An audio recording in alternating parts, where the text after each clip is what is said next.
ඕස්ට්‍රේලියාව කිව්ව ගමන් අපිට මතක් වෙන්නේ සිඩ්නි ඔපෙරා හවුස් එක. එහෙමත් නැත්නම් ලස්සන මුහුදු වෙරළවල් නේද? හැබැයි මේ දැවැන්ත මහද්වීපයේ ඇත්තම කතාව හැංගිලා තියෙන්නේ ඒ වෙරළ තීරයෙන් ගොඩක් ඈතට වෙන්න තියෙන කවුරුත් යන්නේ නැති විශාල හිස් භූමියේ ඇතුලේ. ඉතින් මේ ඕස්ට්‍රේලියාවේ මැඩහරිය මෙච්චර අద్భుත විදිහට හිස්ව පවතින්නේ ඇයි කියන කාරණය ගැන තමයි අද අපි මේ විශේෂ පැහැදිලි කිරීමෙන් හොයා බලන්න යන්නේ. මේක නිකම් භූගෝලීය කාරණයක් විතරක් නෙවෙයි ස්වභාධර්මයයි මිනිස් පැවැත්මයි අතර තියෙන පුදුම හිතෙන ගැටුමක් විදිහට අපිට හඳුන්වන්න වෙන්නේ. මේ ප්‍රහේලිකාවට බහැලා බලන්න කලින් අපි මේ පුදුම හිතන සංඛ්‍යා දත්තය ගැන ටිකක් හිතමු. 95ක්. ඔව්, ඇත්තරම මේ මුළු මහද්වීපයෙන් 95%ක්ම කිසිම ප්‍රධාන මානව ක්‍රියාකාරකමක් නැතුව සම්පූර්ණයෙන්ම හිස් අවකාශයක් විදිහටයි තියෙන්නේ. මේක හරියට කාමර 20ක් තියෙන දැවන්ත මන්දිරයක් අරගෙන ඒකෙන් එකම එක කාමරයක් ඇතුලේ මුළු ජීවිතේම ගත කරනවා වගේ වැඩක්.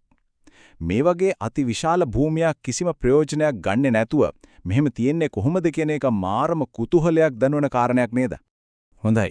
දැන් අපි මේ සමස්ත භූමිය පුරාම පැතිරලා තියෙන 95 අවිරහස කියන අංශයට යොමු වෙමු. මේ තරම් ලොකු ඉඩක් අස්පනා පිට තියෙද්දිත් ඇයි මේ මධ්‍යම ප්‍රදේශයේ කවුරුත් පදිංචි වෙන්නේ නැත්තේ? මේ හිස් බව නිකම් මේ ලක්මක් නෙවෙයි.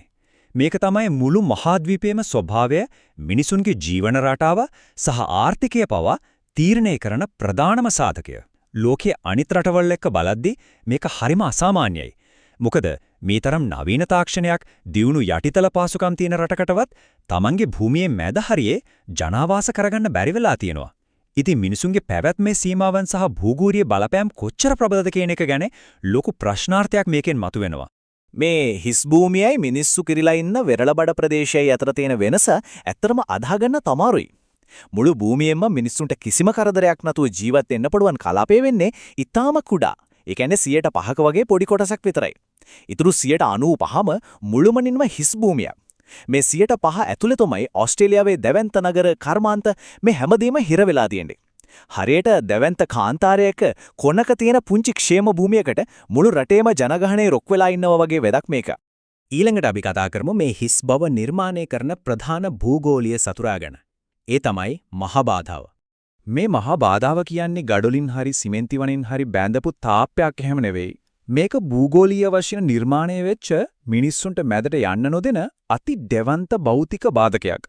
දරුණු දේශගුණය, ජීවත් වෙන්න අත්‍යවශ්‍යම දේ වෙන ජලයේ නොමැතිකම වගේ කටුක පාරිසරික සාධක ඔක්කොම එකතු වෙලා තමයි මේ අදෘශ්‍යමාන හැබැයි කඩන්න බැරි තරම් හයිය තාප්පේ හැදිලා තියෙන්නේ. මේ බාධකේ නිසා ඕස්ට්‍රේලියාවේ මැද කියන්නේ කිසිම අනුකම්පාවක් නැති අතිශය රළු පරිසරයක්. කවුරු හරි මේක ජයගෙන ඇතුළට යන්න හැදුවත් ස්වභාව දහම ආයමති ආලව වෙරළටම පළවා හරනවා. ඉතින් මේ භූගෝලීය යථාර්ථයේ ප්‍රතිඵල ඇත්තටම බරපතලයි. පළවෙනි දේ තමයි මේකෙන් මුළු අභ්‍යන්තරයේම කිසිම වගාවක් කරන්න බැරි තරමටම අතිශයින්ම નિසරු කරලා දාලා තියෙනවා. ඒ වගේම මේක ජනාවාස හදන්න තියෙන දැඩි භෞතික බාධකයක් විදියටත් ක්‍රියා කරනවා. වෙරළ තීරයේ තියෙන පහසු පරිසරයෙන් එහාට ගිහින් රටමැද නගර ගොඩනගන්න තියෙන හැකියාව මේ තත්ත්වය නිසා සම්පූර්ණයෙන් වගේ අඩාල වෙලා තියෙනවා. අන්තිමේදී වෙලා තියෙන්නේ මුළු අභ්‍යන්තරයම හුදකලා වෙලා හැමෝටම මුහුදට මුහුණලා තියෙන පටු තීරමකට සීමා වෙන්න සිද්ධ වෙච්ච එකයි. දැන් අපි බලමු මේ මහා බාධකීය මිනිස්සුන්ගේ ජන විකාශ යථාර්ථය එහෙමත් නැත්නම් මිනිස් වාසයේ ස්වභාවය කොහොමද හැඩගස්වලා තියෙන්නේ කියලා.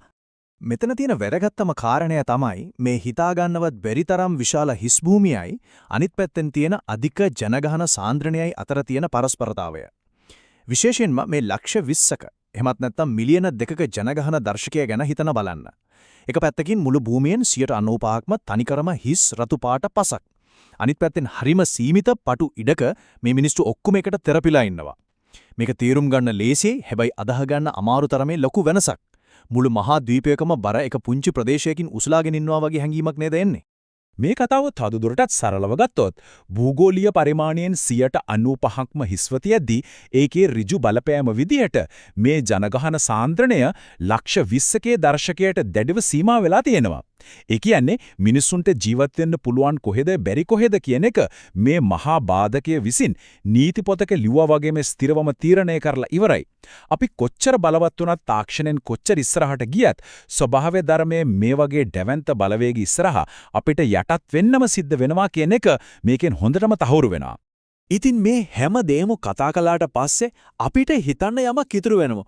සම්පූර්ණයෙන්ම අන්ත දෙකකට බෙදුණු මේ වගේ පරිසරයක පවතින ජාතියක් විදිහට ඉස්සරහට යන්න කොච්චරනම් වරොත්තු දීමේ හැකියාවක් තිලින්න ඕනේද?